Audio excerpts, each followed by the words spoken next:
Bonjour à tous, c'est James le Loup de Zurich. Aujourd'hui, je vous fais un market brief sur différents indices et sur les Seven Magnificent. On passe directement au VIX. On est en mode yes papa, on allait chercher les 13. Stratégie option, achat de call, expiry septembre, prix d'exécution au plus proche, d'accord. Et on irait chercher par exemple les 16,93, on va dire, d'accord, ce qui serait un retracement de Fibonacci de la baisse. Ça, c'est pour le VIX.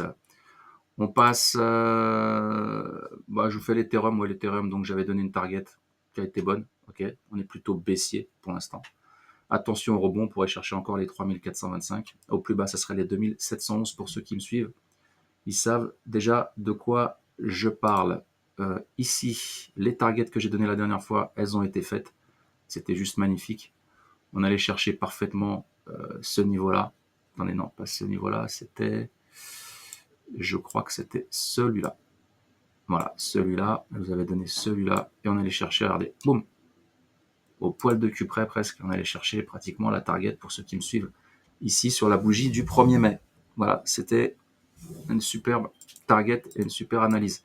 À la hausse, on pourrait toujours chercher le triple top, d'accord, donc autour des 71, et au plus haut, les 105,40, à cause du drapeau que je vous ai dessiné ici, en vert, d'accord. On a toujours un double top qui pourrait nous faire descendre ici. Hop, attendez, hop, qui pourrait nous faire descendre si on casse ici sur les 51 000, d'accord, à surveiller. Et ça, en fait, c'est justement le biseau ascendant ici qui nous ferait descendre sur les 48 000. Voilà, pour ceux qui me suivent. Le pétrole, on peut faire un pullback et repartir toujours sur les 90-88. Attention aux tensions géopolitiques. L'épaule tête-épaule est toujours valable, attention. Surveillez vos indicateurs, vos oscillateurs et vos volumes, d'accord, pour confirmer certaines figures. On passe au gaz naturel. Yes, papa, gaz naturel. Bah, regardez, hein, j'avais donné le 27 mars, voilà, sur le plateau de Boursorama et Société Générale. Vous pouvez voir la vidéo sur YouTube avec Jean-Louis et Dorian. Et ben, on a donné des targets. Là, j'ai donné un parfait timing. Hein, vous voulez que je vous dise quoi? Là, je peux pas faire mieux. Hein. Plus 40% ensuite le 10 mai. Voilà. C'est juste magnifique. Donc là, on fait attention. On a une cassure ici grâce au volume, d'accord, qui a été validé. Ici, c'était un premier signal. Deuxième, on pouvait rentrer deux fois. Le stop loss, si on rentrait ici, il était là, en dessous la bougie du 26 avril. Et si on rentrait ici, il était en dessous la bougie du 16 avril, selon votre money management et votre spread et tout le tralala. Ok. On passe ensuite à l'or. Alors l'or, j'ai donné, je suis désolé, hein, mais on est encore en mode yes papa. J'ai donné justement la target ici grâce à un double bottom. Et j'avais donné parfaitement les 2377 à la baisse. Attention, on peut aller chercher les 2207. C'est pas ouf, on peut aller les chercher. Mais à la hausse, on peut encore monter et aller chercher ce niveau-là parce qu'on a un biseau descendant qui pourrait faire monter le cours autour des 2431. Voilà, ça c'est pour l'or. On passe au CAC. Au CAC, deux ranges. Okay, le premier range, ça a été cassé. Donc on peut aller chercher, bang. Ici, on a en plus un gap ici qui peut être un gap de rupture. Donc on peut aller chercher ici les 8400 à surveiller. À la baisse, ça serait, si on réintègre, ça serait plutôt ici les 7675. On a un autre range qui s'est mis en place ici. Et là, dans ce cas-là, on pourrait aller chercher beaucoup plus haut. J'ai déjà tracé les targets. Hein. On pourrait aller chercher les 8617, 8286, c'est les premières targets. D'accord. Et puis à la baisse, on irait chercher le plus bas, 7568. Voilà, même plus bas. Ça correspondrait par exemple à tous ces gaps-là. Ensuite, on irait chercher les gaps 7464, 7318. Voilà, c'est pas ouf. C'est des niveaux qu'on peut aller chercher. On passe au Deutsch. On a un shark, on a un beau shark qui pourrait aller. Donc, on est sur une bonne target. On pourrait remonter encore un petit peu plus haut sur les 19 089 et ensuite descendre. Et vraiment, si le marché pouvait dégueuler et venir jusqu'ici, commercialement, ça serait super. Les 16 651 correspondent à des niveaux de Fibonacci. Je vous laisse vérifier. D'accord. Et le drapeau ici pourrait nous faire monter sur les 19 090, on va dire. Là, ici, la divergence avec le ROC, elle s'est fait un petit peu défoncer ici, et si elle réintègre, on pourrait redescendre. Et commercialement, ça serait bien qu'on aille chercher les 17 900 ou même le niveau B ici autour des 17 600. Ça, c'était pour le Pour le Deutsch, alors, sur le S&P, on a un double top qui est en train de se former, qui s'est formé. On pourrait aller chercher au plus bas, si on casse la ligne de coup ici. Il y avait une épaule tête-épaule, mais elle s'est fait un peu éclater, donc je vais vous l'enlever, ça. Hop. Pas vous embrouiller. Hop. La ligne de coup, elle est toujours là. Si on casse la ligne de coup, ça serait les 4956 qu'on pourrait aller chercher. C'est pas ouf. Et donc, on irait chercher ces niveaux-là ensuite, les 4638. Et on comblerait pas mal de gaps sur le S&P. On a surtout aussi un magnifique bat, qui est une figure harmonique baissière, là, comme vous pouvez le constater. Et on pourrait aller chercher le point C, donc oui, les 4993, 5000. Voilà, on va dire 5000 à la louche. Ou même déjà ce premier, ici, ce premier gap, là, autour des... à la louche, c'est quoi? C'est 5062. Voilà. Donc pour ceux que je connais, qui me suivent, à qui je suis en contact, etc., les clients, les élèves, les gars, quand ça descendait ici, je vous avais dit de prendre votre oseille. Hein. Il y en a qui ne l'ont pas fait. Ils savent de qui je parle. Voilà, prenez ce que le marché vous donne. Vous aurez toujours des opportunités de rentrer dans le marché. Voilà, c'est pour ça qu'il faut que je vous forme aussi en option pour justement être couvert. Si vous avez shorté ici les futurs et vous avez pris aussi des options, vous êtes en achat de put, eh ben c'est pas grave de prendre son oseille ici, vous voyez, et de laisser courir les puts. Voilà, ça remonte, tu repères tes puts, après ça redescend hein, et tu gagnes. Voilà, c'est comme ça qu'on traite. Et vous ensuite réinvestissez les bénéfices que vous avez faits. Vous ne travaillez pas forcément avec l'argent du capital, surtout quand vous êtes en gain. Ici, on peut aller chercher les 88,6 de Fibonacci sur cette figure harmonique qui peut être un Gartley, ouais, qui peut être un Gartley sympathique. On peut aller chercher, on est un peu plus bas, le Gartley, normalement il est par là, d'accord. Mais tant qu'on n'a pas cassé X, c'est bon. Voilà, donc on pourrait aller chercher les 88,6 autour des 39 000, excusez-moi, 667, puis redescendre sur le point C autour des 37 800. À surveiller. Ça, c'était pour le Dow Jones. On passe à l'USD-JPY. Donc, USD-JPY, j'ai mis pas mal de targets. D'accord. Avant de passer au target, je vais mettre en daily. Voilà, on a un biseau descendant qui pourrait faire monter le marché un peu plus haut. Mais là, franchement, c'est abusé. Les niveaux qu'il y a là, c'est abusé parce qu'en général, voilà, on pourrait rechercher cette borne-là autour des 159, 73. Voilà. Ça serait un niveau, et là, ce serait la possibilité d'un double top. On shorterait avec un stop loss éloigné. Voilà.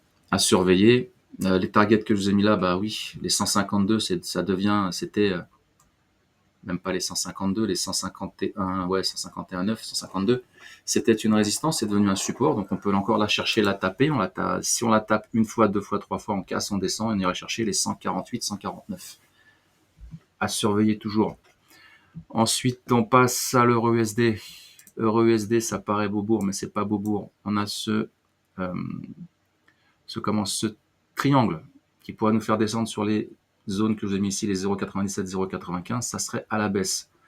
Avant, on aurait les 1,05, 460, 1,02, 190, grâce à cette épaule tête-épaule. On surveille sur une épaule tête-épaule les volumes, d'accord. Là, je suis en weekly, donc ça fait un peu beaucoup. On surveille les volumes, mais ça ne veut rien dire. Sur une épaule tête-épaule, les volumes à la baisse ne veulent rien dire. Il faut attendre surtout les bougies suivantes, d'accord. Voilà, faites attention. Ici, on a un biseau ascendant qui pourrait faire descendre le marché autour des 1,05, 460, comme je vous l'ai indiqué ici. Là. Là, ok. You got it. On passe à... Ouais, je vous fais Nvidia. Non, j'ai commencé dans l'ordre. Je vous fais Apple. Apple, pour moi, toujours aussi, on pourrait chercher le point C ici du Navarro autour des 195. À la baisse, on irait chercher les 178, 67. Puis le gap autour des 173. Et peut-être les 164 toujours. D'accord. N'oubliez pas de surveiller les 161. Il y aura du monde autour des 161. Je l'avais dit à l'émission la dernière fois, le 27 mars. On a autour des 161, il y aura du monde. Il y a eu du monde. D'accord. On est monté, on a fait de l'oseille. On passe à Amazon. Amazon double top, on pourrait aller chercher les 143 à surveiller, à la hausse les 199. D'accord. On a un beau cipher et un crabe plutôt, qui pourrait nous faire descendre très bas autour des 128.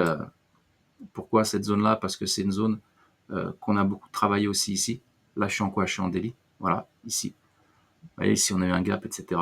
à surveiller. Les premiers niveaux, ça serait plutôt ça, 161.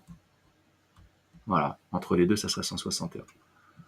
À surveiller. Google, je vous fais Google aussi rapidement. Google, biseau ascendant, on pourrait redescendre autour des 129, qui est une bonne zone, qu'on a bien travaillé.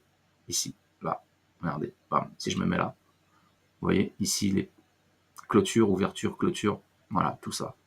Ici, il y a un gap, ici, etc. C'est un gap de continuation. Voilà. À la hausse, à la hausse, on prend le range, on reporte, on pourra chercher les 225. C'est pour ça que vous avez pas mal d'analystes qui voient ça à ces niveaux-là. Il y a peut-être aussi un drapeau, si mes souvenirs sont bons. Je vais vérifier vite fait. Peut-être, peut-être ça. Non, même pas. Il y en a qui verront ça peut-être. Non, pas moi. 2 points, il n'est pas bon. Ça, c'est un peu dégueu, mais bon. Pour aller chercher, il y en a qui verraient peut-être ça. Et dans ce cas, on casse ici. Ça ferait beaucoup, hein. 300. Ouais, ça ferait beaucoup. On va plutôt rester sur ce que je vous ai dit avant. On va plutôt rester sur ce range. Mais ce range, il est quand même balèze, on irait plus haut. Donc est-ce que ça convergerait avec ce que je viens de vous dire? Je pense que oui. Regardez, ici. Hop, c'est de l'improvisation. J'ai rien préparé. Je me suis levé il n'y a pas longtemps. Voilà, 270. Vous voyez, je vous avais dit 300 avec le potentiel drapeau. Mais à vérifier, j'ai pas eu le temps de regarder. Ici, Meta, Meta, on avait un beau bat qu'à payer. D'accord. On a ensuite une belle figure ici, on va se mettre en 2 heures. Ici, c'était quoi? Ah, on avait ce bearish pennant, ce fanion baissier qui aurait pu faire descendre le marché autour des 363, 348. Voilà. À la hausse, c'est les 502, 551 à surveiller. Et on pourrait aller chercher la combler le gap ici autour des 492. Microsoft, beaucoup de choses sur Microsoft. On a l'impression que c'est Beaubourg. Le crabe, il a bien payé. D'accord. On pourra aller chercher les 436. D'accord, selon mes calculs. Et à la baisse, ça serait justement les targets que je vous indiquais, les 402, 391, 378. Et vraiment au plus bas, selon le biseau ascendant, ce serait les 293.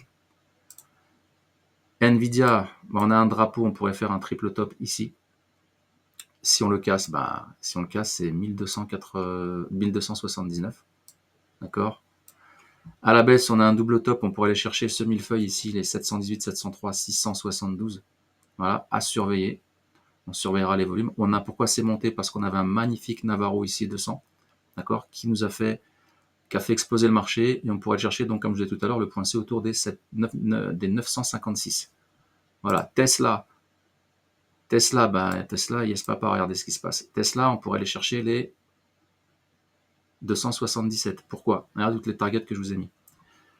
Tesla, on avait un biseau, bam, ça a payé, yes papa, ici c'est fantastique. Ici par contre, on a une épaule tête-épaule. On va surveiller surtout cette zone-là, la ligne de coup ici. D'accord? Autour des... allez, à la louche, ici, autour des 196. Vous allez surveiller cette zone-là. Si les volumes ici, là, ils sont verts et ils sont forts, on achète. D'accord? On achète, techniquement, on doit acheter. D'accord? C'est ce qu'on appelle la systématisation du comportement du trader. Hein. C'est pas un conseil, c'est pas un ordre, c'est de l'éducation, c'est de l'information. Trader comporte des risques. Vous êtes responsable de vos trades, comme je dis toujours. Là, pourquoi ici on achète? On achète, on met son stop en dessous là. En dessous, ce plus bas précédent. Ici, selon votre money management. Et on rentre à l'achat. Et on va chercher des targets beaucoup plus hauts, autour des 200, 226, 233, 251, 290, 312. Ça, c'est les targets à la hausse. À la baisse, on pourrait aller chercher les 144 encore parce qu'on a toujours ce gap. D'accord? Donc, à surveiller. Voilà. Et c'est tout pour aujourd'hui. Voilà. C'était Lou de Zurich. J'espère que ça vous a plu. Si ça vous a plu, mettez un petit pouce. Abonnez-vous. Mettez des commentaires si vous voulez que je fasse des analyses sur d'autres sous-jacents. Voilà, commentaires, likez, envoyez-moi des messages, ça fait toujours plaisir. vous souhaite un bon week-end à tous. C'était Lou de Zurich. Paka paka.